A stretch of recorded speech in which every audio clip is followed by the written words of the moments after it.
नमस्कार, मी स्वाती आईची शिदोरी या चॅनलवर तुमचं स्वागत आहे।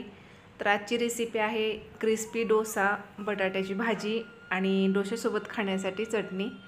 हॉटेलमध्ये म्हणा किंवा गाड्यावर म्हणा, ज्याप्रमाणे डोसा मिळतो, क्रिस्पी असतो आणि एकदम परफेक्ट असतो, त्याप्रमाणेच आपण आजचा हा डोसा बनवतोय।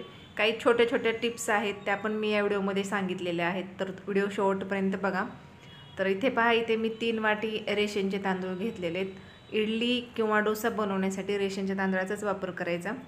तर 3 वाटी रेशनचे तांदूळ आणि 1 वाटी उडद डाळ घेतलेली आहे।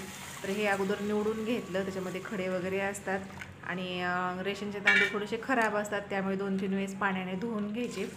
तर इथे पहा, मी 2-3 वेळेस धुवून घेतलेले आहेत आणि आता नंतर परत एकदा पाणी टाकलेलं आहे। पाणी भरपूर घालायचं, म्हणजे आपलं तांदूळ चांगली भिजले जातात आणि डाळ पण। तर दोन्ही हे मी भिजत घातलेलं आहे, स्वच्छ धुवून घेतलं आणि आता हे परत पाणी घालून हे आता भिजत ठेवलेलं आहे।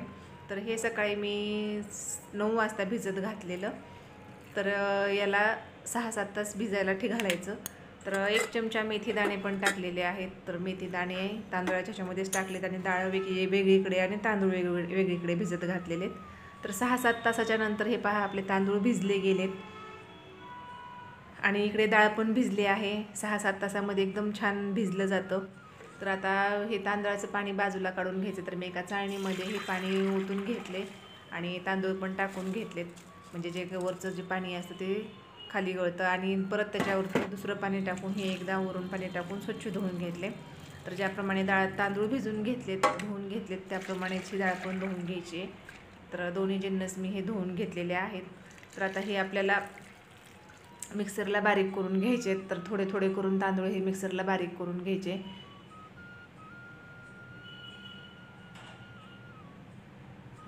तर इथे बघा, मिक्सरच्या भांड्यामध्ये तांदूळ घेतलेले आणि थोडंसं पाणी टाकलेलं आहे। तर आता हे आपण मिक्सरला बारीक करून घेऊया। थोडं जास्त पाणी झालं तरी काही होत नाही, कारण की डोशाला बेटर हे थोडंसं पातळच असतं, त्यामुळे पाणी जास्त झालं तरी काही हरकत नाही, खूप जास्तही व्हायला नको। तर ह्याच्यामध्ये थोडंसं बघा, हातावर घेऊन बघायचं, जर जाडसर राहिलं असेल तर परत मिक्सरला फिरवायचं। आपल्याला हे एकदम बारीक हवं आहे, म्हणजे आपला डोसा चांगला होतो। तर पहिली टिप्स, तांदूळ आणि डाळ वेगळीकडे भिजत घालायचे। दुसरी टिप्स, जेव्हा आपण हे बेटर मिक्सर वाटं काढू तेव्हा हे जाडसर राहायला नको, थोडंसं असं हाताला खरबूड जरी लागलं तरी ते लगेच मिक्सरमध्ये बारीक करून घ्यायचं। एकदम पेस्ट फॉर्ममध्ये हे आपल्याला हवं आहे। तर दोन्ही हे एकदम बारीक काढून घ्यायचे आणि आता हे काढून घेतल्यानंतर ज्या डब्यात आपण तांदूळ काढून घेतलेले आहेत त्याच डब्यामध्ये हे डाळीचं पण काढून घ्यायचे। दोन्ही एकत्र करायचं, चांगलं मिक्स करायचं, दोन्ही एकजीव करून घेतलं। तर आता हे संध्याकाळी मी 7-8 वाजता हे काढलेलं आहे। तर आता हे रात्रभर भिजत घालायचे, कमीत कमी 10-12 तास हे भिजायला हवं, म्हणजे आपलं पीठ छान फुललं जातं। तर सकाळी 10-12 तासानंतर बघा, तर पीठ छान फुललेलं आहे आणि मस्त असं झालेलं आहे। तर आता आपण हे एकदा मिक्स करून घेऊया। तर हे पहा, मी इथे मिक्स करून घेतले आणि एका दुसऱ्या डब्यात काढलेलं आहे। तर आता याच्यामध्ये चवीनुसार मीठ आणि हे मीठ टाकल्यानंतर परत एकदा एकजीव करून घ्यायचं। आणि बघा, हे असं बेटर हवं आहे, खूप पातळही नाही आणि खूप घट्टही नाही। तर थोडंसं एकसारखं जेव्हा असं सुटलं जाईल तेव्हा आपला डोसा छान होतो। तर हे पहा, अशा पद्धतीने हे पीठ हवं आहे। तर आपलं हे पीठ तयार झालेलं आहे, हे आपण साईडला ठेवून देऊ। तर आता इथे आपण बटाट्याची भाजी बनवतोय। तर इथे मी 3 बटाटे धुवून घेतलेले आहेत आणि बटाटे लवकर शिजले जावे त्यासाठी मधून असे त्याचे 2 भाग केलेले आहेत, म्हणजे ते दोन्ही लवकर शिजतात। आणि आता त्याच्यामध्ये पाणी, आता हे आपण शिजायला ठेवून देऊ। इकडे मी गॅस लावलेला आहे आणि गॅसवर हे आता बटाटे शिजून घेते। बटाटे शिजत आहेत तोपर्यंत आपण इकडे चटणी बनवतोय। तर इथे कच्च्या शेंगदाण्याची मी चटणी बनवते। तर 1 वाटी शेंगदाणे घेतलेत, भरपूर सारी कोथिंबीर घेतली, 4-5 हिरवी मिरची, चवीनुसार मीठ आणि 1 वाटी दही घेतलेले, दही आंबट घेतलेले, आंबट दह्याची चटणी खूप छान होते। तर मिक्सरचं भांडं घेतले, त्या भांड्यामध्ये हे शेंगदाणे, 4-5 हिरवी मिरची, कोथिंबीर हे धुवून घेतले आणि हे 1 वाटी दही घेतलेलं, चवीनुसार मीठ आणि आता हे झाकण लावून आपल्याला मिक्सरला फिरवून घ्यायचं आहे। तर हे थोडा वेळ मिक्सरला फिरवून घ्यायचं। जर खूप घट्टसर वाटलं तर त्यामध्ये पाणी टाकायचं। तर मी इथे थोडंसं पाणी पण टाकलेलं आहे, म्हणजे खूप घट्टसर होत नाही। तर इथे पहा, आपली चटणी पण लगेच तयार झालेली आहे। खूप झटकीपट ही रेसिपी होते आणि चटणी खूप छान लागते, नक्की एकदा करून बघा। तर हे पहा, इथं असं मस्त अशी चटणी झालेली आहे, मला त्यात जास्त पाणी टाकण्याची गरज नाही आहे। तर तर हे पूर्ण मी एकदा मिक्स करून घेतलं आणि एका भांड्यामध्ये काढलं. तर आता इकडे तडक्याची तयारी चालू आहे. तर तडका पॅन गॅसवर ठेवलेला आहे. 1 चमचा मोहरी चांगली तडतडली की अर्धा चमचा जिरे, हे दोन्ही चांगलं तडतडलं की थोडासा कढीपत्ता घातलेला. आता ही आपली फोडणी तयार आहे.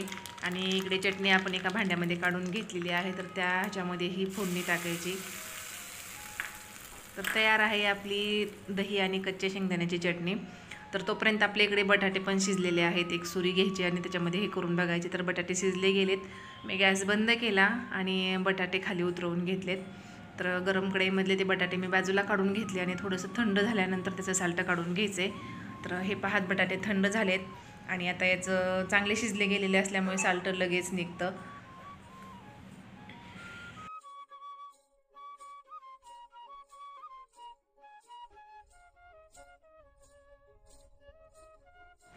आता इथे बटाट्याच्या बारीक फोडी करून घ्यायच्यात. बटाटे शिजवते वेळेस खूप गाळसर शिजवायचे नाही आहेत, थोडेसे कच्चापणा हवा बटाट्यामध्ये, म्हणजे भाजी छान होते. तर इथे मी बटाट्याच्या सगळ्या फोडी करून घेतलेल्या आहेत. 2 हिरवी मिरची बारीक कापून घेतलेल्या आहेत, कोथिंबीर आणि कढीपत्ता. तर आता इकडे बटाट्याच्या भाजीची तयारी चालू आहे. गॅस लावला, गॅसवर कढईमध्ये तेल गरम झालं. 1 चमचा मोहरी चांगली तडतडली. अर्धा चमचा जिरे चांगले भाजले गेले की त्यामध्ये हिरवी मिरची, ते थोडा वेळ तेलात परतून घ्यायचं. कढीपत्ता टाकलेला आहे आणि हे परतून घेतलं चांगलं. ते चांगलं परतलं गेलं की ज्या आपण बटाट्याच्या फोडी केलेल्या होत्या तर त्या तेलामध्ये सोडून द्यायच्या. आणि थोडीशी कोथिंबीर टाकलेली आहे आणि थोडीशी तशीच ठेवलेली आहे नंतर टाकण्यासाठी. तर हे तेलामध्ये चांगलं मिक्स करून घ्यायचं. अर्धा चमचा हळद,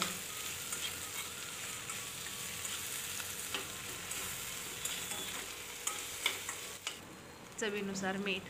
आणि हे बघा, आता जर एखाद्या वेळेस आपल्याकडे एखादी वस्तू नसेल तर लगेच आपल्याकडे हे नाही आहे म्हणून ती वस्तू किंवा ती पदार्थ बनवण्यासाठी मागे हटायचं नाही. तर इथे हिरवी मिरची कोणाकडे नसेल तर तुम्ही लाल चटणी पण वापरू शकता, लाल तिखट पण वापरू शकता. हे 1-2 मिनिटासाठी मी वाफवून घेतलं, म्हणजे त्यावर झाकून ठेवलं. आणि 2 मिनिटाच्या नंतर आपण जी कोथिंबीर थोडीशी ठेवलेली होती तर ती त्याच्यामध्ये टाकली आणि थोडा वेळ मिक्स करून घेतलं. तर हे बघा, आपली मस्त अशी बटाट्याची भाजी तयार आहे. लहान मुलांना ही भाजी खूप आवडते. तर आपली भाजी झालेली आहे आणि चटणी पण झालेली आहे. तर आपल्या डोश्याची तयारी चालू आहे. तर आता बघा, तिसरी टिप्स, जेव्हा चांगला तवा तापलेला असेल तेव्हाच आपला डोसा बनवायला घ्यायचा. आणि तव्यावर अगोदर पाणी सोडायचं, ते कपड्यानं पुसून घ्यायचं आणि नंतर तव्याला तेल लावायचं. ब्रशच्या सहाय्याने कांद्याने असं सगळीकडे तेल स्प्रेड करून घ्यायचं, किंवा टिश्यू पेपर असतो त्याने पण तुम्ही लावू शकता. तर हे पहा, इथे मी तेल लावून घेतलेलं आहे. आणि आता बेटर सोडायचे. आपण बेटर तव्यावरती सोडते वेळेस ते ज्या भांड्यामध्ये आहे ते बुडातून एकदा भांडं मिक्स करून हलवून घ्यायचं आणि नंतर हे तव्यावर बेटर सोडायचं. आणि बेटर सोडल्यानंतर एकाच दिशेने तव्यावरती ज्याने आपण काही फिरवणार आहोत तर ते गोलाकार फिरवायचे. आणि जेव्हा आपण बेटर तव्यावरती सोडू की गॅसची स्पीड लगेच कमी करायची. जर फुल स्पीड असेल तर ते लगेच शिजलं जातं आणि आपला तव्यावरती लवकर स्प्रेड होत नाही. त्यामुळे गॅसवर आपण टाकायला घेतलं की गॅसची स्पीड कमी करायची. तर हे बघा, आपला मस्त असा क्रिस्पी डोसा तयार झालेला आहे आणि खरंच खूप मस्त झालेला आहे. तर या पद्धतीनेच आपण बाकीचे डोसे बनवणार आहोत.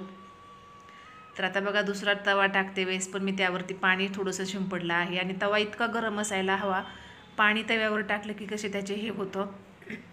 आणि ज्यावेळेस प्रत्येक वेळेस आपण डोसा बनवू तर डब्यामध्ये बुडातून हलवून घ्यायचं आणि नंतरच ते तव्यावरती बेटर सोडायचं.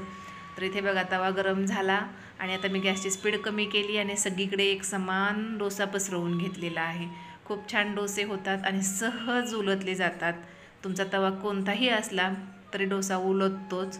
तर हे पहा, हा पण आपला डोसा मस्त झालेला आहे. तर याच पद्धतीने आपण बाकी सर्व डोसे बनवून घ्यायचे आहेत.